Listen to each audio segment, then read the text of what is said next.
Psalms 23 tells us that God would prepare a table in the presence of our enemies. Men would be there when God is blessing you. The blessing is not for you to keep but to honor Him. And this would attract jealousy, hatred, and bitterness because everyone wants to be the one God has honored and selected to bring joy and liberation to His people. When God created us, He created us for a specific purpose. The main purpose we are on earth is to serve and live for God. God gave us talents and gifts that are to be useful in our Christian journey. God has anointed every one of us to do exploit in this world. Hold on to this gift and anointing God has given to us.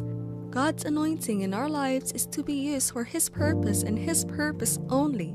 This is why we should be careful of how we make use of God's gifts and anointing over our lives.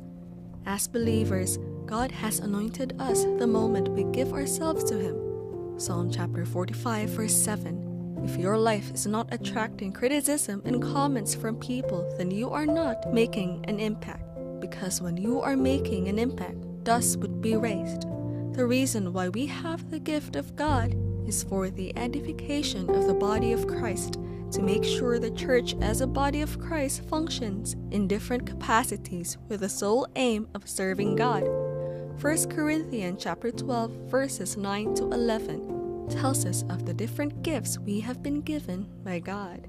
These gifts are prophecy, teaching, counseling, charity, leadership, kindness, wisdom, knowledge, faith, healing, miracles, discernment, tongues, interpretation, encouragement, administration, apostleship, evangelism, and pastorship are given unto us by God as He sees fit. The more we grow steadfast in God, the more spiritual gift He grants to us.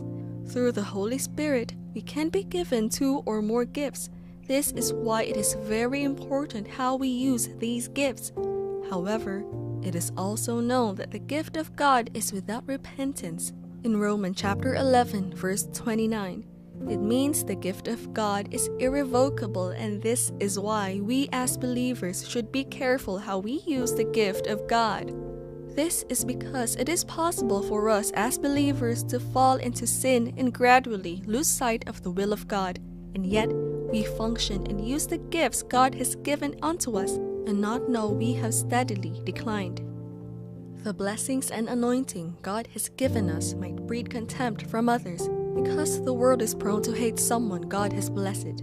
Envy and jealousy set in because of the special anointing God has granted us.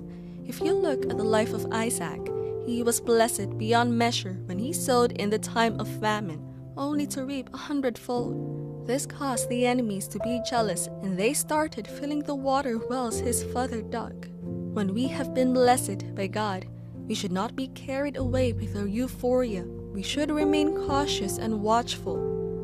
The Bible advises us to always watch and pray. What was the cause of hatred and enmity Joseph's brothers had for him? It was because God called out Joseph and blessed him and made him a ruler and savior over them. It should have made them happy, but instead it made them sad.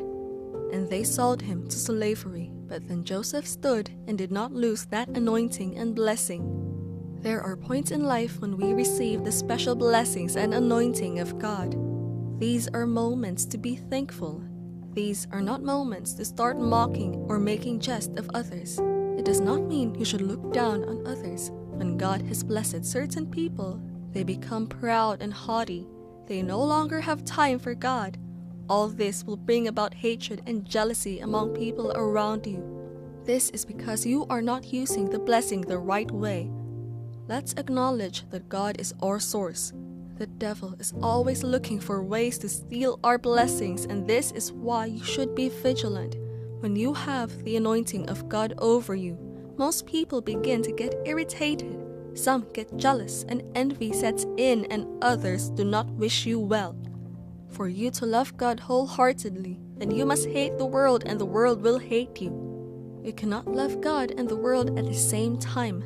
Matthew chapter 6 verse 24 tells us that we cannot serve 2 masters. It is either we choose to serve God or the devil. There is no vacuum in the spirit. You are either hot or cold.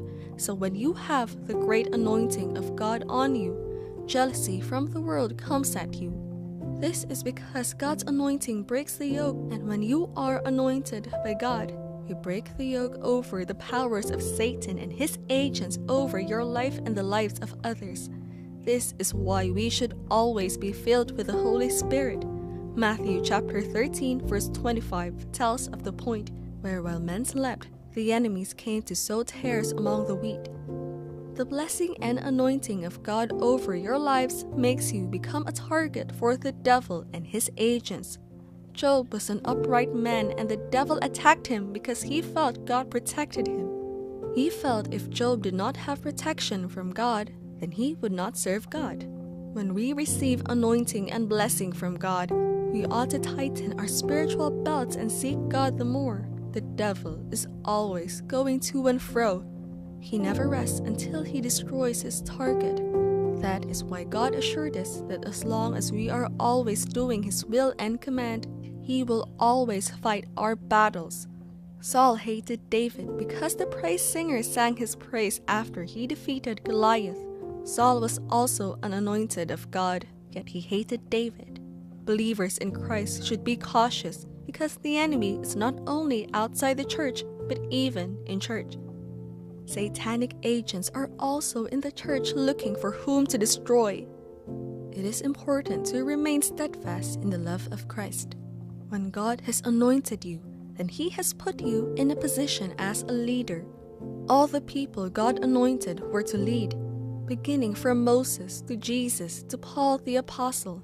When you become a leader, especially when God calls you to lead his people, there are going to be people that are against the success of that assignment or ministry that God is asking you to lead. It occurred when Moses was leader, same with David, and even our Lord Jesus Christ. The enemy knows that when they strike the shepherd, the sheep will scatter. They will look for ways to strike you as the head of God's people. They will come through striving and disagreement with your principles. They would want to bring about division in the house of God. But as a leader, it is important to always ask for the leading of the Holy Spirit. Your followers will frustrate, persecute, and some will hate you, and even the ones you trust the most will deny and betray you, just as Judas Iscariot and Peter did to Jesus. It is important to note that when Jesus was asked to carry his cross, none of the disciples or followers offered to carry that cross except Simon of Cyrene. It means, as leaders of God's people, there might come a time where everyone will betray you. But when you stand firm on God's word, he will see you through all forms of persecution you might be going through. Finally, it is important to know that when God's anointing and blessing are in your life, remain humble and committed. You should not use the power God has given you to oppress and intimidate others. You should use this anointing and blessings to help bring others into the kingdom of Christ. Luke chapter 4 verse 18 tells us how God has anointed Jesus to heal the sick, deliver the oppressed, and preach the gospel. As believers in Christ, we all have the anointing and blessings of God when we obey his word, pray ceaselessly, and commit ourselves to God's will. God will always fight your battle and give you more anointing and blessings that those who are envious of it will have no choice but to rejoice with you. So hold on to God, and he will always see you through. Like Joseph, stand. Like David, stand. The anointing and blessing from God over you would attract enemies, but it doesn't mean that you should fall.